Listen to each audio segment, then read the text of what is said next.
Hello people on the internet. For those of you who don't know what a third-person point of view is, this is Bob. And this is first-person point of view of Bob.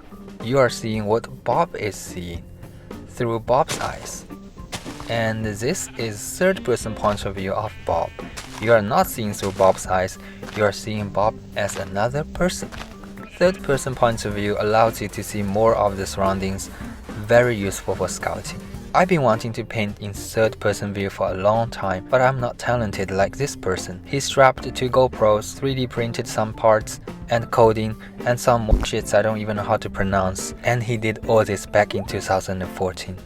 Well, today I finally starting my own experiment because I finally found out a free app to mirror my monitor to my VR headset. Because I don't know how to directly monitor my camera's live view to this VR headset, so I'm going to monitor my laptop's monitor, which monitors my camera's monitor, which allows me to see me in third-person view.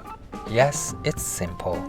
Alright, everything seems working. Let's get started. I haven't cleaned this plastic palette I used for acrylic for a month because dried acrylic doesn't bother me and water costs money.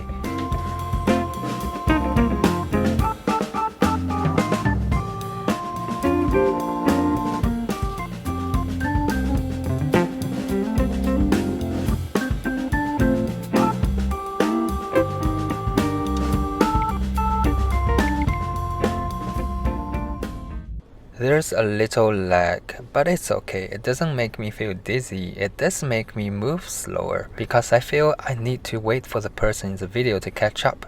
It's a little weird. You know what your left eye sees is different from what your right eye sees because the 2 eyes are in 2 different places. But our brain stitches the 2 views together and boom, we get a sense of depth, which is the ability to estimate the distance between objects.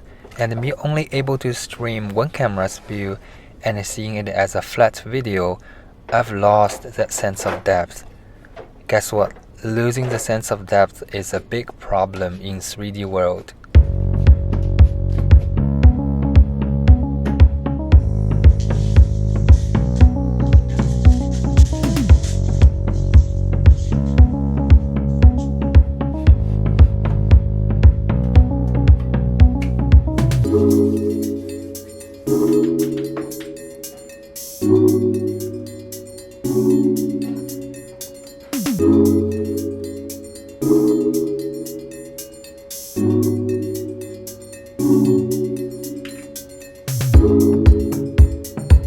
I can't see.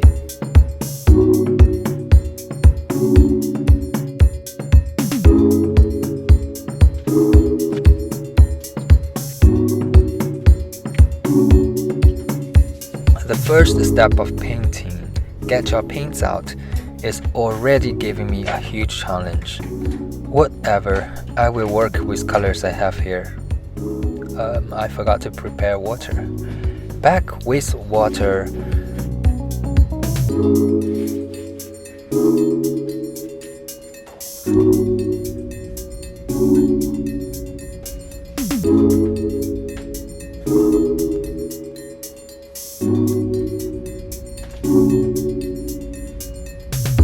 This is the first mark of this painting.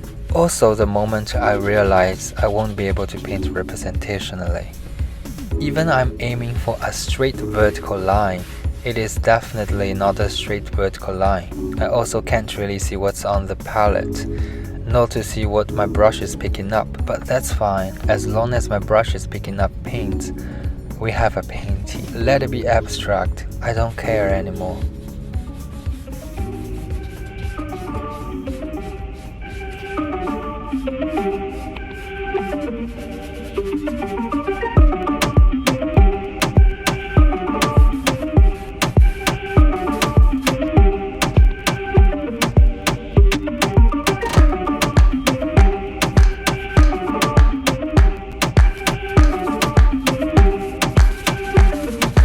Because I lost the sense of depth, my brush picks up black even when I want white, and then places paints very imprecisely.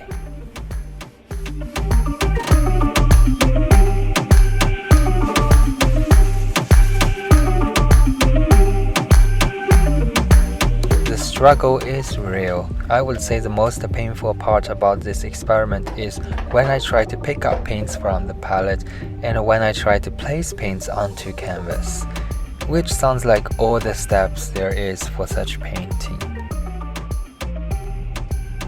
I decide to kneel because I see better this way, definitely not because I feel defeated.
Camera just stopped the recording.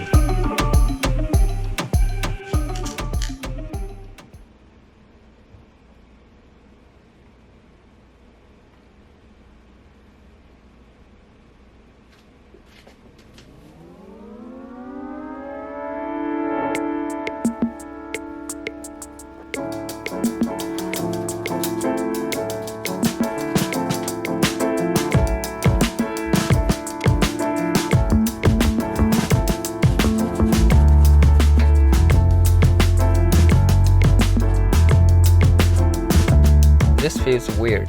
I feel like I've lost all the abilities to paint representationally. I feel like I'm painting like what a 1-year-old would paint. I understand what I'm doing and what I should do to paint somewhat representational, but my lack of control just makes me give up on the knowledges I know, and there's nothing I can change but to accept the result.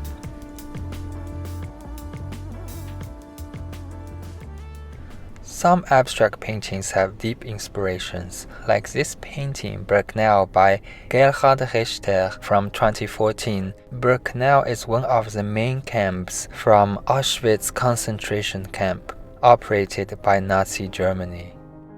This painting is inspired by 4 clandestine photographs that were smuggled out of the concentration camp in 1944. Richter projected them onto canvas and traced them. As he worked, they became illegible. The finished paintings exemplify Richter's frequent style of densely layered, dragged pigments. They are usually harsh in aspect, with clashing red on green, sickly whites, and grim black. Or we have this famous abstract painting, Convergence by Jackson Pollock, expressed thoughts of the threat of communism and the Cold War with Russia. It has been described as everything that Americans stood for, all wrapped up in a messy but deep package. We also have this painting by Piet Mondrian, in which Mondrian has accomplished a certain execution of balance, and so much more. And here is my work.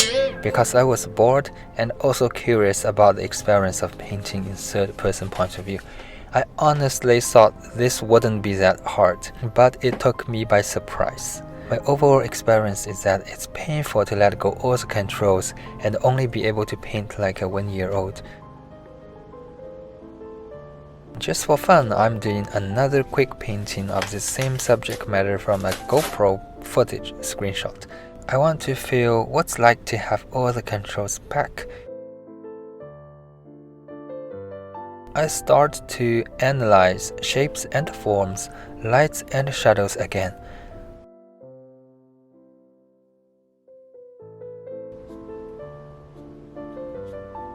Not the most representational painting, but it is for sure depicting the scene and nothing else.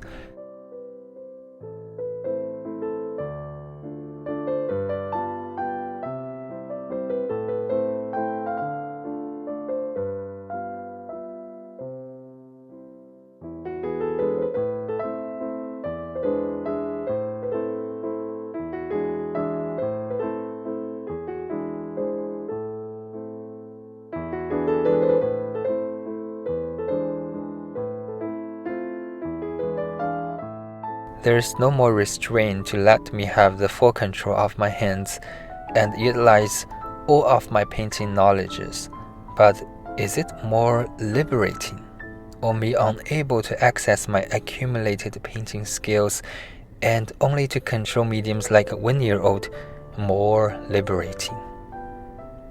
Thank you for watching, and I will see you in the next video. Bye!